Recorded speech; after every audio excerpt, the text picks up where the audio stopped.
पंजाब केसरी में आप सबका स्वागत है। मैं हूं चंद्रशेखर धरनी। हरियाणा पावर यूटिलिटीज़ के चेयरमैन पीके दास जी हमारे साथ मौजूद हैं, इनसे बातचीत करेंगे। लेकिन बातचीत करने से पहले मैं अपने दर्शकों को बताना चाहूँगा कि बतौर आईएएस कई बार बिजली विभाग के अंदर इनकी पोस्टिंग रही और कई चुनौतीपूर्ण काम इन्होंने किया। बिजली विभाग से अगर माना जाए तो इनका काफ़ी एक अटूट नाता बन गया था। अब जब इन्होंने बतौर चेयरमैन कार्यभार संभाला है तो मैं आपको एक ये दिखाना चाहूँगा। इन्होंने कुछ प्राथमिकताएं रखी हैं हरियाणा के लिए। पावर सेक्टर हरियाणा प्रायोरिटीज़, यानी जो प्राथमिकताएं रहेंगी वो इन्होंने निर्धारित की हैं। ये सब कुछ इनसे जानेंगे। दास साहब, स्वागत है पंजाब केसरी में। धन्यवाद। दास साहब, आपने जो ये प्राथमिकताएं रखी, इसमें सर्वप्रथम प्राथमिकताएं क्या रहेंगी? देखिए, हमारी 4 कंपनियां हैं। एक तो पावर जनरेशन कॉरपोरेशन, फिर एचबीपीएनएल और दोनों डिस्ट्रीब्यूशन कंपनी। मोटे तौर पर हम देखते हैं कि डेली जो हमारी काम होती है, बिजली सप्लाई करना, कंज्यूमर को कनेक्शन देना, ये चीज़ करना, ये सारी चीज़ें इसकी डे टू डे एक्टिविटी है। लेकिन इस डे टू डे एक्टिविटी के पीछे कुछ लॉन्ग टर्म प्लानिंग होना बड़ा ज़रूरी है, क्योंकि हर साल बिजली की मांग बढ़ती है। पुराने प्लांट बंद होते हैं, उनकी जगह नए प्लांट लगाना है। कहाँ लगाना है? अगर हम खुद नहीं लगाएंगे तो कहाँ से बिजली खरीद करेंगे? बाकी संस्थाओं में, बाकी सेक्टर में, जैसे ट्रांसपोर्ट मान लीजिए, सरकार अगर 500 बस खरीदना चाहती है तो 6 महीने में सरकार को 500 बसें मिल जाएंगी। अगर सरकार 200 बस किराए पर लेना चाहते हैं, हो सकता है उनको 1 महीने में मिल जाए। लेकिन बिजली में हम कहेंगे कि नया प्लांट लेना है तो नया प्लांट बनाते सोच से लेके प्लांट एक्चुअल काम करना 4 साल लगता है। तो इसीलिए आप अगर सही समय पर प्लान नहीं करेंगे, डेफिसिट क्रिएट होने के बाद प्लान करेंगे, तो फिर आप डेफिसिट में हमेशा रहेंगे। तो इसीलिए आपको याद होगा कि काफ़ी 10-15 साल पहले हरियाणा में पावर की परिस्थिति जो है विकट था। शहरों में भी 8 घंटे 10 घंटे बिजली कटते थे, क्योंकि हमारे पास पर्याप्त मात्रा में बिजली नहीं था। वहाँ से लेकर आज तक पिछले 4-5 साल में बिजली की कोई कटौती नहीं है और हमारे पास पर्याप्त मात्रा में बिजली की या तो अपना प्लांट है या हमने कॉन्ट्रैक्ट कर रखा है जहाँ से हम खरीदते हैं। अब यहीं बैठ जाएंगे तो बात नहीं बनेगा। तो आगे की जो मांग बढ़ रही है उसको पूरा करने के लिए भी हमें नए प्लांट चाहिए या नए कॉन्ट्रैक्ट चाहिए। तो हमारा एक बहुत बड़ा प्रायोरिटी वो है कि कैसे हम नए कॉन्ट्रैक्ट करेंगे पावर परचेज के या नए प्लांट अपना लगाएंगे। इसके तहत पहले तो ये है कि यमुनानगर में 800 मेगावाट के एक और यूनिट लगेगा। हम देख रहे हैं कि कोयला का खान के नज़दीक एक प्लांट लगाने के लिए, ताकि कोयला लाने के बजाय बिजली लाएं, वो भी हमारे की ज़रूरत होगी। जो यूनिट 7-8 है पानीपत के, आपको याद होगा ये 2005 में ये ऑपरेशनल हुए थे। 2030 में ये 25 साल पूरे कर लेंगे। थर्मल प्लांट की जो आयु होती है वो 25 साल की होती है। तो यानी 2030 में इनके समय आ जाएगा बंद करने के लिए। ऐसे ही 2033 में यमुनानगर के जो अभी 2 प्लांट चल रहे हैं उनको बंद करने का भी समय आ जाएगा। तो इनके रिप्लेसमेंट के रूप में क्या करना है, कहाँ से बिजली लाना है, खुद लगाना है या बाहर से खरीदना है, वो भी एक बहुत बड़ा प्लानिंग का फैसला है जिसके ऊपर अभी हम काम कर रहे हैं। दास साहब, कोयले की खान के पास बिजली संयंत्र उत्पादन का लगाना अपने आप में काफ़ी चैलेंजेबल रहेगा हरियाणा के लिए, खासकर क्योंकि कोयले की खान कहीं भी आसपास हरियाणा के तो नज़दीक है नहीं, काफ़ी दूर से ये सारी व्यवस्था रहेगी। ऐसे कौन से क्षेत्र हैं जहाँ ये सोचा जा सकता है? ऑयल इंडिया, कोल इंडिया जो संस्था है उसके साथ हमारी बातचीत चल रहा है। तो उनका एक सब्सिडियरी है महानदी कोल्ड फील्ड, एक और सब्सिडियरी है लिग्नाइट कॉरपोरेशन ऑफ इंडिया। ये दोनों से बात चल रहा है। शायद हमें उड़ीसा में कहीं उनके साथ कोलैबोरेशन करके पावर प्लांट लगाने के लिए हमारी फैसला हो जाएगी। अगर लॉन्ग टर्म पावर स्ट्रेटेजी की बात करें तो उसके लिए क्या प्लानिंग आपके जहन में, और चीज़ें क्या हैं? 2-3 चीज़ें हैं। ये तो ये है कि बड़े पैमाने पर आगे लोगों को हम एनकरेज कर रहे हैं कि वो एनर्जी एफिशिएंसी को अमल में लाएं। आपको याद होगा जब हम इनकैंडेसेंट बल्ब जलाते थे, उसमें 100 वाट के जो बल्ब जलाते थे, आज की तारीख में 10-12 वाट के एलईडी बल्ब उतना ही बिजली लाइट देती है, लेकिन बिजली की खपत कम होती है। तो फैन है, एसी है, घर के बाकी साजो सामान है, उसमें सभी में एनर्जी एफिशिएंसी लाना, ये एक बहुत, अगर एनर्जी एफिशिएंसी लाते हैं यानी कंजम्पशन को कम करते हैं, वो भी एक तरह से बिजली पैदा करना जैसा है। एक दूसरा है जो हमारे एटीसी लॉस को हम जितना कम करते हैं, वो भी एक तरह से बिजली पैदा करना हुआ। तीसरी चीज़ है रिन्यूएबल पावर के ऊपर ज़्यादा जोर देना। बड़े पैमाने पर हम सोलर पावर खरीद रहे हैं, जहाँ हमें मिल रहा है हम हाइडल पावर भी खरीद रहे हैं। इसके अलावा जैसे मैंने बताया कोल थर्मल का पावर भी हमारी खरीदी जा रही है। गोरखपुर में न्यूक्लियर पावर कॉरपोरेशन की तरफ से जो न्यूक्लियर पावर प्लांट लगाया जा रहा है, वहाँ से हमें न्यूक्लियर पावर का भी एक सोर्स के रूप में वहाँ से भी मिलेगा। ऐसे बहुत सारे सोर्सेज को मिला के भविष्य के हमारी जो बिजली की रिक्वायरमेंट है उसको पूरा करने के लिए कुछ खुद लगाएंगे, कुछ भारत सरकार के उपक्रमों से खरीदेंगे, कुछ हम कॉन्ट्रैक्ट के जरिए प्राइवेट पार्टी से खरीदेंगे। इसके लिए बंदोबस्त किया जा रहा है। जैसा कि आपने पहले अभी हाल ही में जिक्र किया, जिस प्रकार से पानीपत का या यमुनानगर का जो 25 साल जिनके निर्माण को समय हो जाएगा, अब समय नज़दीक आता जा रहा है, तो उसके लिए क्या थर्मल प्लांट दोबारा बनाए जाने की प्लानिंग है या किस तरह से प्लानिंग रहेगी? हमारे सामने इसके लिए कई विकल्प हैं। पहले तो ये है कि एनसीआर रीजन में होने की वजह से पानीपत में दूसरा थर्मल प्लांट के लिए एनवायरमेंटल क्लियरेंस मिलना मुश्किल लग रहा है, लेकिन यमुनानगर में तो तीसरी यूनिट लगाने के लिए 800 मेगावाट का ऑलरेडी हमने फैसला कर लिया है। इसके अलावा स्टेट के अंदर कहीं और लगाएंगे या स्टेट के बाहर लगाएंगे खुद या कोलैबोरेशन करके, या सीधा बिजली खरीदेंगे, ये जो है ये सारे ऑप्शन अभी हम तलाश रहे हैं। हरियाणा बिजली के मामले में आत्मनिर्भर कैसे बने, क्या ये भी प्लानिंग है या परचेज करने की तरफ ध्यान रहेगा सर? देखिए, कभी भी आजकल कोई भी स्टेट सारे के सारे अपने बिजली की ज़रूरत को खुद पैदा करने के लिए नहीं सोच रहा है।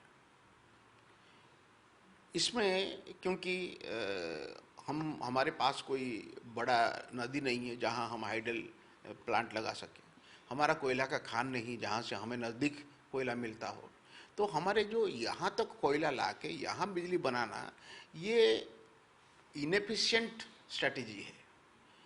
क्योंकि कोयला जब लाते हैं हम, कोयला के साथ पत्थर भी आता है, तो हम उसके कीमत देते हैं और उसके ढुलाई के खर्चे भी उठाते हैं, हालांकि उसको यहाँ इस्तेमाल नहीं कर पाते। फिर कोयला को लाने में जो रेलवेज का एक लिमिटेशन है, वो लिमिटेशन बिजली लाने में नहीं है।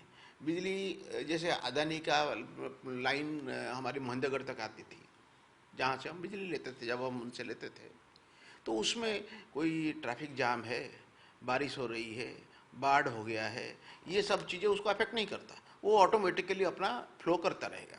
तो इसका और पीटेड प्लांट में क्या होता है कि जहाँ खान है वहीं प्लांट लगता है, तो खान से बिजली कोयला पहुंचाने के लिए प्लांट में उसमें कोई और जद्दोजहद की ज़रूरत नहीं है, पैसे की बचत होती है, एफिशिएंट मैनेजमेंट उसमें हो पाती है। तो वो एक सोर्स के रूप में हम देख रहे हैं। सर, मैं अपने दर्शकों के लिए एक चीज़ और जाननी चाहूँगा कि जो HVPN ऑटोमेशन की तरफ बढ़ रहा है, उसमें क्या कहना चाहेंगे आप? देखिए, जो हमारी बिजली सिस्टम है वो धीरे धीरे बड़ा होता जा रहा है और कॉम्प्लेक्स होता जा रहा है। उसको और लोगों की हमारी जो अपेक्षा है, पहले तो ये था कि बिजली दे दीजिए, अब लोग कहते हैं कि बिजली सिर्फ दे देने से बात नहीं बनेगा, वो एडिक्वेट सप्लाई हो रहा है ये सब नहीं है, उसकी क्वालिटी ऑफ सप्लाई भी अच्छा होना चाहिए। वो क्वालिटी ऑफ सप्लाई अच्छा करने के लिए हमारी जो बिजली डिस्पैच करने की जो सिस्टम है, बिजली की जो एनर्जी की ऑडिट है, वो सारी चीज़ को बेहतर बनाने के लिए हमने कई सारे नए प्रोजेक्ट हाथ में लिए हैं, जो ऑटोमेशन की तरफ, आईटी की तरफ और एक इंटेलिजेंट ट्रांसमिशन नेटवर्क की तरफ बढ़ रहा है। तो उसके लिए समस्त करके एक प्रोग्राम हमने शुरू किया है, जिसके ऑलरेडी कॉन्ट्रैक्ट हमने दे दिया है और 12 महीने में वो पूरा होगा। सारे सबस्टेशन के साथ इंटेलिजेंट तरीके से डाटा वहाँ से लेना उस डाटा को एनालाइज करना और एनालाइज करके ऑपरेशन के लिए और प्लानिंग के लिए दोनों के लिए इस्तेमाल करना, इसके लिए हम कैपेबल हो पाएंगे। सर एक चीज़ और है कि डिस्ट्रीब्यूशन सिस्टम अपग्रेड करने को लेकर क्या प्लानिंग रहेगी? डिस्ट्रीब्यूशन सिस्टम अपग्रेडेशन के दो पहलू हैं। एक ये है कि आपको पता है कि आज से 10 साल पहले हमारे यहाँ लगभग 33 केवी के सबस्टेशन थे ही नहीं, लेकिन हमारे यहाँ जैसे जैसे लोड बढ़ता गया तो हमने प्लान किया कि भी 220 केवी सबस्टेशन से 33 केवी सबस्टेशन के लिए लाइन दिया जाएगा और 33 केवी सबस्टेशन बना के वहाँ से 11 केवी के लाइन निकाल के डिस्ट्रीब्यूशन कंपनी अपने लोगों को सर्व करेंगे। उसकी तरफ हम काफ़ी बढ़ गए हैं। तो डिस्ट्रीब्यूशन कंपनी पहले तो एग्जिस्टिंग जो कोई फीडर है, अगर वो ओवरलोडेड हो गया है उसको बाइफरकेट करते हैं, तो वो एक तरह से सिस्टम इम्प्रूवमेंट है। कोई अगर कहीं कंडक्टर ख़राब हो गया है उसको रिप्लेस करते हैं, वो सिस्टम इम्प्रूवमेंट है। कहीं सबस्टेशन की कम ओवरलोडिंग हो गया है तो सबस्टेशन के नंबर बढ़ाते हैं, वो सिस्टम इम्प्रूवमेंट है। फिर सबस्टेशन जहाँ नहीं है वहाँ सबस्टेशन नया बनाते हैं, वो भी एक सिस्टम इम्प्रूवमेंट है। ये सारे कुल मिला के आप देखेंगे कि ट्रांसमिशन कंपनी और दोनों डिस्ट्रीब्यूशन कंपनी मिला के हर साल हम सिस्टम अपग्रेडेशन के लिए जो कैपिटल वर्क्स के लिए करीब 2200 से 2400 करोड़ खर्चा करते हैं। ये इसीलिए करते हैं ताकि पुराने जो सिस्टम है उसको इम्प्रूव कर पाएँ और उसमें नया सिस्टम ऐड कर पाएँ। सर स्मार्ट मीटर्स की सरकार ने शुरुआत की थी, प्लानिंग इम्प्लीमेंट भी करनी शुरू हो गई थी पंचकुला और कुछ जगह पर, वो कहाँ तक आगे प्रोग्रेस में आई और स्मार्ट मीटर्स क्या टारगेट रखा गया, कितने समय में कितने लगाने का रहेगा? पहले जो स्मार्ट मीटर के लिए प्रोग्राम चलाया था हमने, वो भारत सरकार के सौजन्य से हमारे लिए 10 लाख और यूपी के लिए 40 लाख स्मार्ट मीटर लगाने के लिए भारत सरकार ने अपना एक एजेंसी को अपॉइंट किया था। हमारे उस 10 लाख में से 6.5 लाख मीटर लग गए हैं। अब हम रिवैम्प डिस्ट्रीब्यूशन सिस्टम जो प्रोग्राम है उसके तहत अगले 5 साल में हमारे सारे मीटर को स्मार्ट मीटर में बदलने का अपना प्रोग्राम बना लिया है। उसको 2 तरीके से इम्प्लीमेंट किया जा सकता है। एक ये है कि और कोई हमारे लिए लगा दे और हम महीने महीने उसको लगाने के एवज में फ़ी दें। दूसरा हम खुद लगाएं और हम मैनेज करें।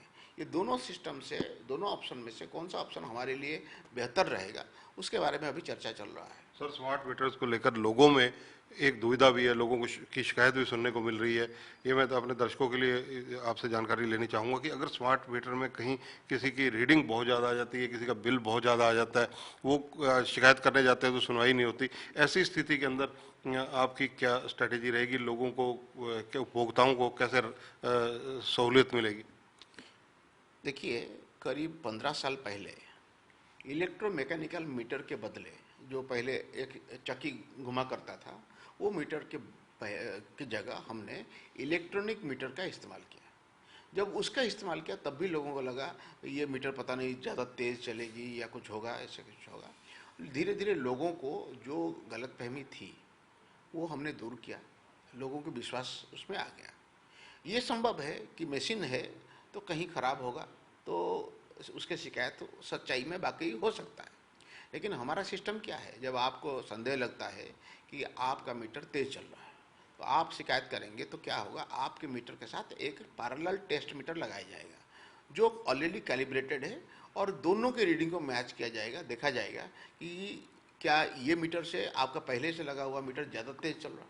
अगर चल रहा है तो फिर आपका मीटर बदला जाएगा, आपके बिल में भी एडजस्टमेंट किया जाएगा। जो स्मार्ट मीटर है वो एक इलेक्ट्रॉनिक मीटर ही है, उसमें लेकिन कुछ और चीज़ें हैं। जैसे उसमें एक वो आपके सिम कार्ड है जिससे हम उस मीटर के साथ बातचीत कर सकते हैं दूर से।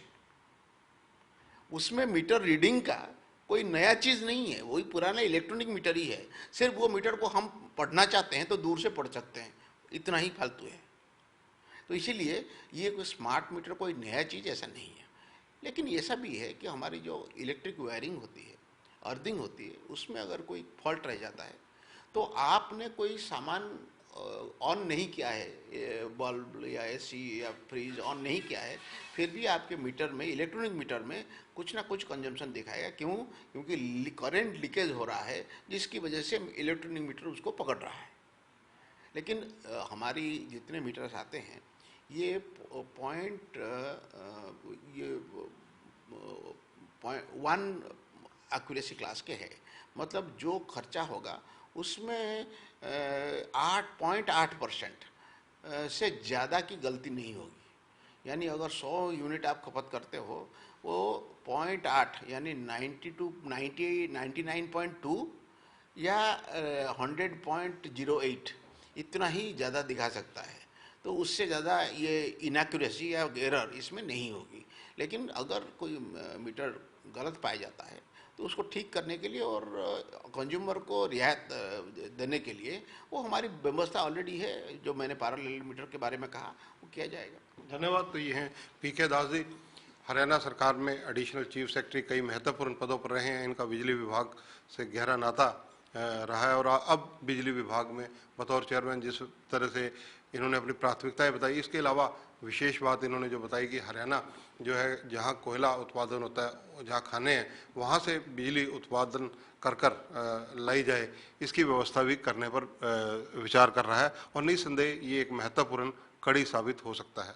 कैमरामैन संजय सिंह के साथ चंद्रशेखर धरनी, पंजाब केसरी टीवी, चंडीगढ़। हमसे जुड़े रहने के लिए हमारे YouTube चैनल को सब्सक्राइब करें और नई वीडियो की नोटिफिकेशन के लिए बेल आइकॉन को दबाएं। अगर आप ये वीडियो Facebook पर देख रहे हैं तो लाइक जरूर करें और ज्यादा से ज्यादा शेयर करें। धन्यवाद।